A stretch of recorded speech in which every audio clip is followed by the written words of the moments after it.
think what we'll start with is just a quick introductory, a few comments from the bilateral last night, and then we'll just roll straight into questions. Firstly, my description of our conversation last night I would describe as warm. It was substantive, and in the end, over an hour longer than we had intended for the bilateral and dinner to extend for. In my view, the period of time that we spent together was a reflection of the relationship that New Zealand and Japan has, but also our strong shared interests. As you would have heard, Prime Minister Kishida spent several years as a Minister of Foreign Affairs, and in that time visited New Zealand, was part of our cooperation agreement signed in 2013. You can see in the quite comprehensive statement that's been released those areas of shared interest, but also those areas of shared concern. For both New Zealand and Japan, it's fair to say that Ukraine, yes, represents a significant disruption to the international rules-based order, but there is also a shared concern that we ensure the international community demonstrates the likely response to any threat to another nation's territorial integrity. So it is about demonstrating through global action that there will be swift response should that occur in any other region or country. We also had a significant discussion around areas of ongoing shared interest where we can put more infrastructure around our dialogue, and the information sharing arrangements, those negotiations will now begin in earnest. The Cabinet, I believe it may have been 1 or 2 weeks before I departed, went through the process of giving the mandate for that negotiation to occur. Japan and New Zealand have similar information sharing arrangements with a number of countries. One example would be New Zealand and Spain. They do allow the sharing of information across a range of agencies, but they also allow information to be exchanged up to the level of top secret. A good example would be, for instance, we did create a bespoke arrangement where after the Tongan volcanic eruption, we did share information, including satellite information and other assessments that we were making as agencies and departments, and share that with Japan. This would put more formality and more structure around such information sharing. There was also a warm welcome from Japan around our reconnection, the work on hydrogen, EV, space, all of interest to both of us as leaders. And the final comment I thought I would make is again just the fact that Japan's presence in our corner of the Pacific has been felt for some time. I mentioned already yesterday the partnership around electricity generation in PNG. That sits alongside obviously the humanitarian response in Tonga, but Japan has long been a source of high quality infrastructure in the Pacific. In fact, they are one of the largest contributors to infrastructure projects in the Pacific, which is perhaps not always recognised or known. So, happy to answer or respond to your questions. This information sharing. With the information sharing arrangement, what will be in it for us? There is strong benefit to New Zealand having ties with partners within our wider region who can give us insight into issues, be they defence, be they security, or more broadly, be they natural disasters. Having partners within our region who are quickly able to mobilise to give their insights into an event or a strategic priority is only beneficial to New Zealand. How does this work in conjunction with AUKUS? Where does that position us? So AUKUS at the moment, the agreement that exists between Australia, the United Kingdom and the United States at the moment is very much around defence procurement. It allows Australia to access the IP that's required in order for them to procure nuclear-powered submarines. So quite specific at the moment. They've kept it open-ended. It may branch into other areas, but quite different to the bilateral arrangement we're now entering into to share information between New Zealand and Japan where it's in both our interests. That information sharing agreement, is that in direct response to China's push in the Pacific, specifically with their security pact with the Solomon Islands? I think what really important to highlight, New Zealand has a number of these arrangements. Spain is an example. They're not just about security and intelligence.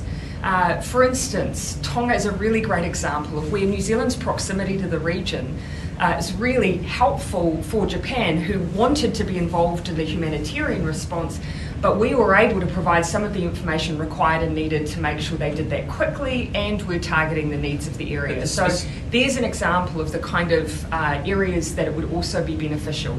Yes, though, it can include security and intelligence information, but always at the discretion of both countries. We will always maintain our right to determine where that's helpful to us. So is this basically you saying that New Zealand's spying on China and the Pacific for Japan? No, that's not. And so in terms of the spy agencies, they will be able to communicate and exchange information up to the level of top secret and at our discretion. As I say, we're at the moment still in the process of negotiating the scope of the arrangement. These are not unusual for either country, and we do already share information. This enables us to put in place protocols around the way that we're operating, ensure that we have that consistency, but it will always be determined by New Zealand agencies where those exchanges are occurring. But the comments though about sort of an international, a response from the international community about if another nation's sovereignty were to come under threat in another region, that is in direct response to China's assertiveness. Growing assertiveness in the Pacific. Unquestionably, we are seeing a growth in the assertiveness in our region, and everyone's live to that. We've seen escalation of tensions in the South China Sea. Of course, Japan reflecting what they're observing in the East China Sea. Here, New Zealand takes a very strong and consistent perspective. We call for all countries to uphold international law in our region. And so that's why our response on Ukraine is strong. It is a breach of international law, and when we see that occur, we must react swiftly and demonstrate to others the consequences if we see that happen in any corner of the world. China will be watching these sorts of movements and announcements closely. Have you at this point received any word from China about what the announcement, or what do you expect their response to be to this? Around information sharing agreements. Again, as I would say, these agreements are wide-ranging. They're across multiple agencies. Humanitarian aid and development. Of course, we are entering into agreements where we're working together on often areas with quite important IP, hydrogen, geothermal. It's not just about the information sharing in a security and intelligence space. It's about how we can work closely together in areas of interest. So it would be wrong simply to characterise this in a singular. So you don't think the timing of this will be noted and perhaps seen as a bit of a warning shot by China? Well, they didn't for Spain. Why should they anywhere else? Again, New Zealand has these kinds of arrangements with a number of other countries. It would seem wrong to preclude having such an arrangement with Japan simply because we'd be worried about the perception of it. Our relationships are strong. We have these exchanges already. This allows us to put some extra protocols around it that will make it swifter and smoother for those agencies who engage with them. Prime Minister, did your discussion you consult with our partners in Five Eyes before coming to this arrangement with Japan? Will you negotiate with, will you consult with Five Eyes? An information sharing arrangement, it wouldn't be necessary. New Zealand still still maintains, of course, our own sovereignty around who we enter into any information sharing arrangement with. Did you discuss that? Prime Minister, you said these arrangements aren't that unusual. You developed with Spain. Would you do one with a country like China, or is there too much of a difference in our values for such an arrangement to be take place? There's no discussions in that regard, or no sense of us having an arrangement of this nature. Did your discussion? Would you even consider that? Derek. It's a hypothetical that is not on the table at all. Mine's a slightly change of tack question, but you're meeting your homestay this afternoon. Oh, yes. Can you tell us about how you're feeling about that? This is someone I haven't seen in 30 years, but who I remember really well. And I think to me this speaks to the importance of our people-to-people exchange This morning I had breakfast with the Japan-New Zealand Parliamentary Friendship Group, and around the table you could see those who had been a part of exchanges to New Zealand, and as a result of that have a shared focus and interest in projects like hydrogen and geothermal and international education. I don't think we can underestimate the importance of us as a people having those exchanges. They stand us in really good stead in the future. How are you feeling about seeing her again? I'm excited to see her again. I was only 10 years old when we had our homestay students come and visit us in Morrinsville, where it wasn't frequent that you had large exchange programs.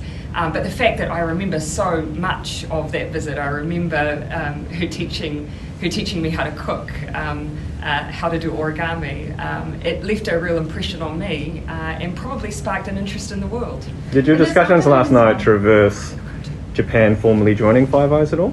Sorry, Did your discussions last night with Prime Minister Kishida traverse Japan formally joining Five Eyes? The information sharing arrangements we're speaking to now, some of my introductory comments give you a good sense of the scope. I'm cautious about what I discuss in terms of intelligence sharing arrangements and the nature of Five Eyes, but... So if I ask you what your position on Japan joining Five Eyes? There's been no discussion around any fundamental changes to the nature of those arrangements. But it is fair to say, you see often though, when the United States, New Zealand, the UK, Australia and Canada are often making statements in the security and intelligence space. It's not unusual now for other countries to join. They're often common and shared interests. You think they'd have quite a lot to... I'll come here and then... Great. This afternoon you're sort of off to promote international education in Japan, but international education providers are having a real issue getting the students they need through Immigration New Zealand. So how does it marry with sort of promoting it overseas, but then not actually being able to get them to New Zealand? Those border reopenings are occurring, they're phased. But also there is a long lead time for someone making the decision to come to New Zealand for long-term study. So it's really important that at this juncture, as our borders are reopening and as our international education program scales up again, that we're back in the market promoting international education and making sure that when someone's planning that trip, we're top of their list. And also, and just another question from home, the Kim extradition case. Yes. Politicians from 14 different countries have asked you to block his extradition. Will you stop him from being sent back to China? Ultimately, this case, which is a serious criminal justice issue, has gone through our court system. And obviously I have great faith in that system, which this case has gone through. It has been rigorous. And the Minister of Immigration has already spoken to the fact that we've been very clear in following a process, given that we would expect that some may ask questions in the aftermath of any decision. But do you trust that China would actually give him a fair trial? Again, all of these questions have been raised and considered as part of our court's consideration of the extradition. I obviously have great faith that our court processes have weighed up all of those important factors in considering this serious criminal case. This was your first meeting with Fumio Kishida. What are your reflections on him as a leader? I think I will just stick to comments that relate to a foreign policy engagement rather than the broad ambit of leadership, given the fact that domestically, obviously, that's where we get judged on those matters. Do you think that sorry, I was just giving some context and then answering. But when it comes to foreign policy, you can absolutely see the years of experience that he has had as a foreign minister. Deeply thoughtful, deeply considered, genuinely interested in New Zealand's perspective in the region and on global issues. As an example, Prime Minister Kishida particularly drew on the fact that New Zealand had established its own autonomous sanctions regime, acknowledged New Zealand's preference, of course, to work through multilateral organisations, and that acknowledgement, I think, again shows the breadth of his understanding as how we operate as a nation, and the fact that we're taking a very strong stand on Ukraine. Do you think that the joint statement... I better finish there. Do you think that the joint statement in totality, not just the information sharing, but all of it, do you think it would make militarisation in the Pacific more or less likely, and why? Yeah. I think actually just stepping back from the statement as a whole and looking at the current tensions in our region, you can see that whenever New Zealand is commenting on any additional new developments, the values that we place at the heart of our consideration of those, be it AUKUS, be it Quad, be it the Indo-Pacific Economic Framework, the lens in which we look at all of those arrangements is whether or not at its heart it's serving the interests of our region in creating peace and stability. No one wants escalation. So there will be many who will debate whether or not each new arrangement contributes to peace or escalation. But our foot is firmly in the camp of ensuring that everything we do is based on our judgment that it will be a de-escalation point, because that is why we're opposed to the militarisation of our region, a concern around escalation in our region, instability that could be created, and what it will mean for our collective futures. The US is Just looking on at He quickly. Are you worried that the debate and scaremongering around He Puapua will forever ruin... I'll make this my last one. Thank you. Will forever ruin the conversation New Zealand needs to have about meeting our UNDRIP obligations? I'm confident that as a nation, that we are not the same as we were 10 years ago, but that doesn't mean that we won't have good, robust debate. We can do that, but we can also do it respectfully, and that's certainly what we are championing as a government. Have you seen people who are doing it unrespectfully, without respect? That's been part of our history for decades. All right. Thanks, everyone. Thank you. Thank you. Cool.